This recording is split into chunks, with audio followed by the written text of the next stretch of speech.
Greetings, this is Rabbi Aaron Boxt, back once again with my podcast of the week. I'm going to do something a little differently today, and I'm actually going to quote from or take some ideas from this week's Torah portion, Tzara'at, Parshat Tzara'at, to talk a little bit about the message I want to get across today. So, a short story to begin. I was on my way to visit a congregant in the hospital a few days ago.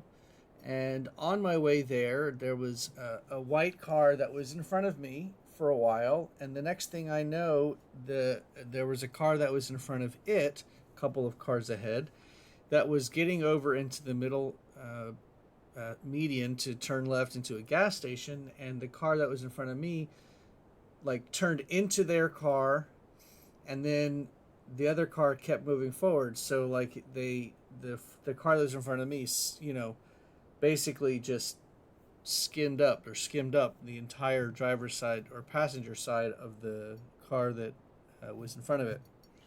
And so I saw it, and I was thinking, well, maybe I don't need to, because there were other witnesses around. And I didn't really see it 100%, but maybe I needed to keep going. And then I see this gentleman get out of the car that I believe was at fault, and come, flying with his hands up in the air, literally like he was flying, and start yelling at this woman who he hit. And this was an elderly woman. And once I saw that what was going on, I turned around and parked, and then came over because I wanted to make sure that the older woman was okay, and that to sort of look out for her, but also wanted to be there till the police got there to make sure that she was taken care of. And I thought about the entire time that I was there. All I could think about was this gentleman who I believe was at fault was hitting his car with his hands, and he was aggravated and he was angry, and I'm sure he was not saying nice things about this woman by himself, and I couldn't hear him 100% because I was talking with her, but he was not being nice. And I kept thinking, what is it about people and the way they interact with each other that is it's so hard to be nice to people. It's so hard to just treat people with kindness, treat others with kindness, and to make sure that if a mistake happens, if an accident happens, we don't just fly off the handle and go crazy like this guy seems to be doing. And so what I did is I thought about this week's Torah portion, Tzara'at, and one of the most important sort of focuses, or one of the things that it's most focused upon in this story, in this parsha, is this idea of Tzara'at, and what does it mean? And Tzara'at is often translated as leprosy, and that's the way it's been translated for years. But in reality, it really isn't leprosy. The theme of this Torah portion is being impure versus being pure. And what does it mean to be ritually unclean, which would be impure, versus ritually clean, which is pure? And looking at all these different sources of what Tzara'at actually means, or what other rabbis in the past have said Tzara'at is supposed to symbolize, it's really about being complete or incomplete, being whole or not whole, being diverse versus being the same. There is an idea that Tzara'at is like a scaly condition. If you're translating it as to leprosy, coming from the Greek lepra, but it's really not leprosy. It's a word of uncertain etymology. It designates a variety of skin ailments and is also applied to unusual changes in the appearance of fabrics and of house walls. And what I want to talk about is, what does it mean when your house or your garments are afflicted with tzara'at? I think it's much more simple. This is what I mean. If you are going out there and living a good life and doing what you should be doing, and treating people with kindness and love and support like you're supposed to be doing, and doing all of the right things, then you will not suffer from Tzara'at. You will not become ritually impure, which would cause a need to be isolated from the rest of your community. On the other hand, if you're going out in the world and you're talking a lot of trash or talking a lot of smack, and you're treating people with, unfairly, and you're miserable, and uh, uh, you don't live a great life or a good life or a life based on doing what we're supposed to do according to the Torah. You are someone who is suffering from Tzara'at, whether it's physical, spiritual, or mental.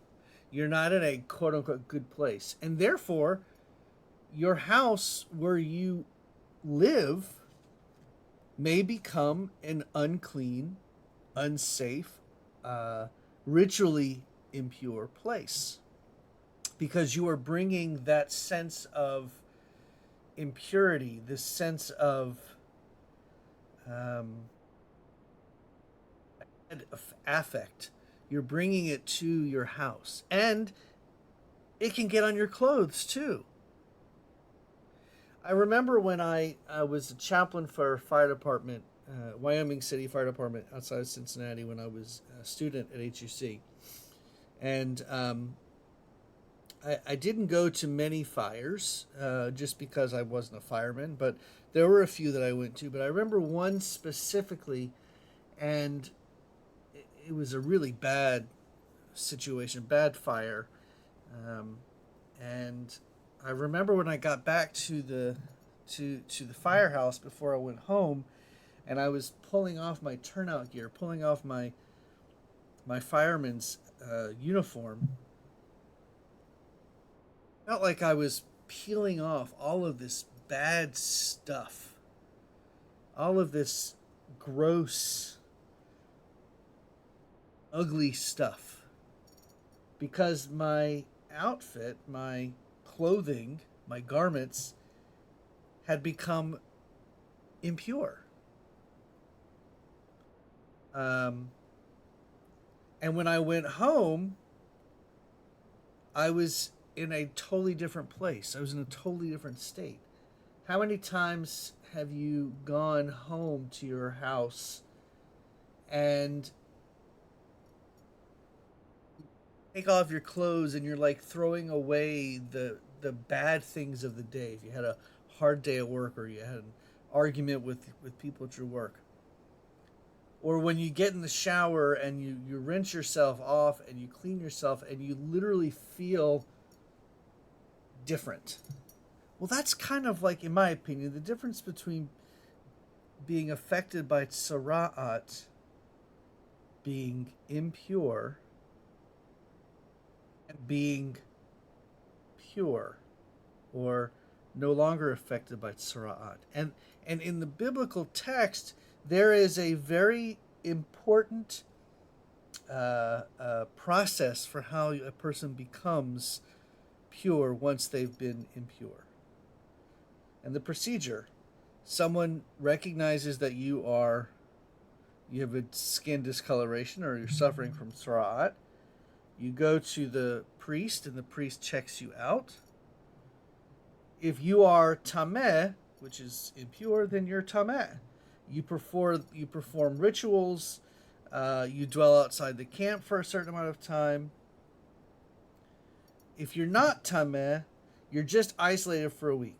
Isolation was to prevent the spread of ritual contamination, but not to protect public health. But once a person gets better from being tameh, they may have been physically healed, but they were not yet clean. That designation only comes from the purification rituals that the priest provides. Then you clean, you wash, you shave, then you return to the camp, but not necessarily to your tent. Then on the 8th day, after you shave and clean again, you're able to enter your tent. The point is that there is a very distinct a process for the way a person becomes clean after being, quote unquote, diagnosed with Tzara'at, or being diagnosed as ritually impure. And I think that the message I take from that is, in our daily lives, when we are faced with these situations where we're required to make a decision on how we treat others, we need to take a moment and pause and ask ourselves, do we want to suffer, or do we want to not? And I would venture to guess that 99% of the people in the world, maybe less, but would not want to suffer. And therefore, it is up to us to help others and make sure that when we are living our lives, that we are living as purely as we can. And when you make a mistake, recognize it, do what you need to do, and then move forward. I'll be back next week. I hope you have a wonderful rest of your week and an early Shabbat Shalom.